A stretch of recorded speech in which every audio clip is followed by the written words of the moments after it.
Hello children, today's topic is gender. This is the classification of the noun as we know earlier chapter. पहले के chapters में मैंने आपको बताया था कि नाउन को हम दो तरीके से क्लासीफाई करते हैं, या तो नंबर से या फिर जेंडर से। नंबर्स हम पढ़ चुके हैं और जेंडर हम पढ़ने जा रहे हैं। So let's start children, this is the chapter 3 of class 7th grammar. Read the description given below. Underline the masculine nouns or pronouns and encircle the feminine nouns or pronouns. All the members of Anku's family sat together at the dining table. His grandfather was at the head of the table. His father and mother were sitting together at his right. Grandmother sat on his left side. His uncle and aunt were sitting together to the right of Anku's sister. तो बच्चों यहाँ पे आपको एक paragraph दिया है। You all have to classify the masculine nouns और pronouns and encircle the feminine nouns और प्रोनाउंस। तो बच्चों आप यहाँ पे देख रहे हैं कि Ankur is a masculine means होता है पुरुष प्रधान जो होते हैं, जो पुरुष, जो शब्द हमें पुरुष जेंडर को डिनोट करते हैं उन्हें हम मैस्कुलाइन बोलते हैं, और जो हमें स्त्रीलिंग का बोध कराते हैं उन्हें हम फेमिनाइन जेंडर बोलते हैं। तो अंकुर इज़ अ बॉय, सो हम उसे अंडरलाइन करेंगे अंकुर को। Together the dining table, his grand father denotes the masculine gender, तो ग्रैंड फादर को underline. Was head of the table, his father and mother को हम इनसर्कल करेंगे। Sitting together grand mother is the feminine, so हम इसे circle करेंगे। His uncle and aunt were, sir uncle हमारे क्या है मैस्कुलाइन जेंडर, सो हम इसे अंडरलाइन, और आंट फेमिनाइन, सो हम इसे अनसर्कल करेंगे। अंकुर से सिस्टर इज़ अ फेमिनाइन, सो इसे हम इनसर्कल करेंगे। ओके चिल्ड्रन, तो इस चीज़ से आपको क्या समझ में आया बच्चों कि हम जेंडर से किसी भी व्यक्ति की इस लिंग का बोध करते हैं, या तो वो पुरुष में है या तो फिर स्त्रीलिंग है। There are 4 genders in English language: masculine gender, feminine gender, common gender and neutral gender. So children, ये हमारे 4 प्रकार के जेंडर होते हैं। The first gender is masculine gender. A noun is said to be the masculine gender if it refers to a male. अगर कोई noun हमारा पुरुष को रिफ़र कर रहा है, that is called the masculine gender. Son, brother, father, husband, etc. are nouns of the masculine gender. Masculine gender are represented by the pronoun he and him. Masculine gender के लिए हम जो pronoun यूज़ करते हैं वो होते हैं he, और he के साथ हम किसी भी वाक्य में him का प्रयोग करते हैं। Now the second type is feminine gender. A noun is said to be in the feminine gender if it refers to a female. अगर कोई भी नाउन, कोई भी संज्ञा हमारी स्त्रीलिंग का बोध कराती है तो वह फेमिनाइन जेंडर कहलाती है। For example, aunt, sister, mother, wife etcetera are the nouns of the feminine gender. Feminine genders are represented by the nouns she and her. Feminine gender हम हमेशा शी से रिप्रेजेंट करते हैं और शी के लिए हम हमेशा हर का प्रयोग करते हैं। So children, here are the some masculine and feminine genders. The feminine gender of the king is queen and the feminine gender of the uncle is aunt. You all have to learn it, this table.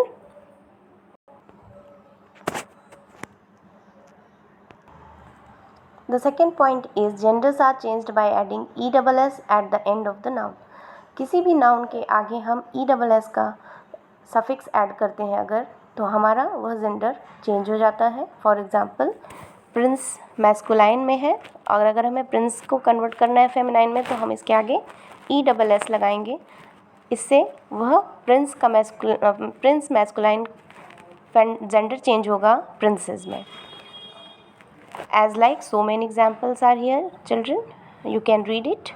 Now the third point is some genders are changed by adding ESS after dropping the vowel of the masculine ending. कोई भी word है उसके अंत वाले vowel को हटा करके उसमें ESS लगाने से हमें जेंडर चेंज की प्राप्ति होती है। फॉर एग्जांपल, टाइगर टाइगर का लास्ट वॉवेल हमारे पास ई है, तो ई को हम हटा करके क्या ऐड करेंगे, ई डबल एस। तो the meaning is TIGRESS। R के पहले वाले वॉवेल को हमने हटाया है और उसके आगे क्या लगाया है, E double S. As like emperor, the last vowel of the word is O. यहाँ पे ओ आपको दिख रहा होगा एम्परर में, तो ओ को हम हटाएंगे और क्या हो जाएगा यहाँ पे, EMPRESS। Okay, as like actor, writer, founder. Now the another point is some noun gender are formed by changing a part of the noun। हम कुछ जेंडर ऐसे चेंज करते हैं, हम उसके नाउन के पार्ट को चेंज कर देते हैं। For example milk man, the man is the noun, अभी मिल्क मेड कर देंगे, मैन का होता है made, so the feminine of the milk man is milk made. Land Lord, Lord को चेंज किया लेडी में, so the feminine is land lady. Peacock, पीहन। Some more examples are here, you can read it. So children, here is some note, you have to read it.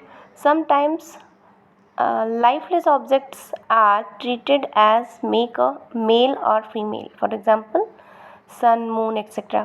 कुछ ऐसे भी noun होते हैं जो lifeless होते हैं, जिन फॉर एग्जाम्पल सन, मून, उनको भी हम मेल या फीमेल में डिनोट करते हैं।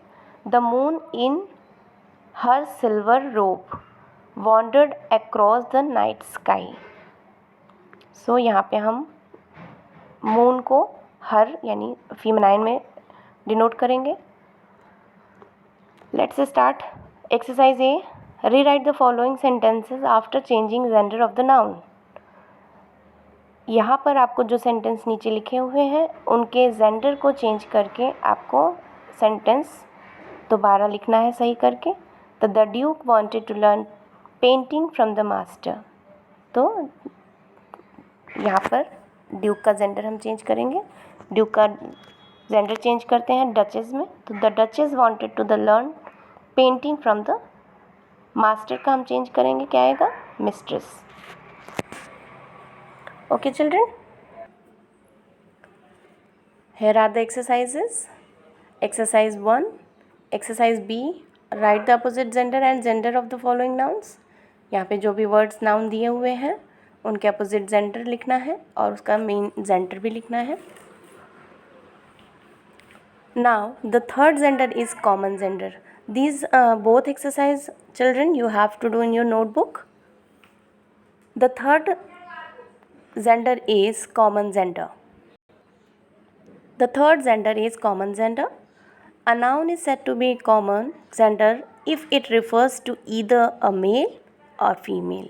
वह संज्ञा या तो वह मेल है या फिर फीमेल है ऐसा संबोधित करता है तो उस जेंडर को हम कॉमन जेंडर बोलते हैं। या तो वो मेल हो सकता है या female. For example family, children, guest etcetera. Family में हमारे फीमेल्स भी होते हैं, मेल्स भी होते हैं, so family is a common gender. Children में हमारे पास गर्ल्स भी आ सकती हैं, चिल्ड्रन में हमारे पास बॉयज़ भी हो सकते हैं, so children is a common gender. As like etcetera, so many words are there. The third last one is neuter gender. A noun is said to be in the neuter gender if it refers to things that are neither male nor female. या तो वो ना ही वो mail है ना ही वो female है, तो ऐसे नाउन्स को हम न्यूटर जेंडर में काउंट करते हैं। Noun is neuter gender refers to lifeless objects. वह हम इनको छोटी भाषा में भी समझ सकते हैं कि वह संज्ञा न्यूटर जेंडर होते हैं जो हम लाइफलेस ऑब्जेक्ट से जानते हैं। जैसे for example table, cup, pillar, these are all lifeless things. So children, table is a neuter gender, यानी non-living things are called neuter gender। The neuter gender is represented by the pronoun it। और neuter gender के लिए हम pronoun it का use करते हैं किसी भी वाक्य में। तो बच्चों हमने genders के बारे में पढ़ा, the 4 types of the genders, masculine gender, feminine gender, common gender and neuter gender। Here is a table, you all should learn it। अगर आप इस टेबल को लर्न कर लेते हैं तो आपको सारे जेंडर्स के जो हैं पॉइंट्स क्लियर हो जाएंगे। एक्सरसाइज सी देखिए। Right M for masculine gender, F for feminine gender, C for common and N for neutral gender of the words given below. जो भी वर्ड्स जिस भी कैटेगरी में आते हैं, जिस भी टाइप्स ऑफ नाउन जेंडर के हैं, आपको वो वर्ड उस बॉक्स में फिल करना है। This work you have to do in your notebook children.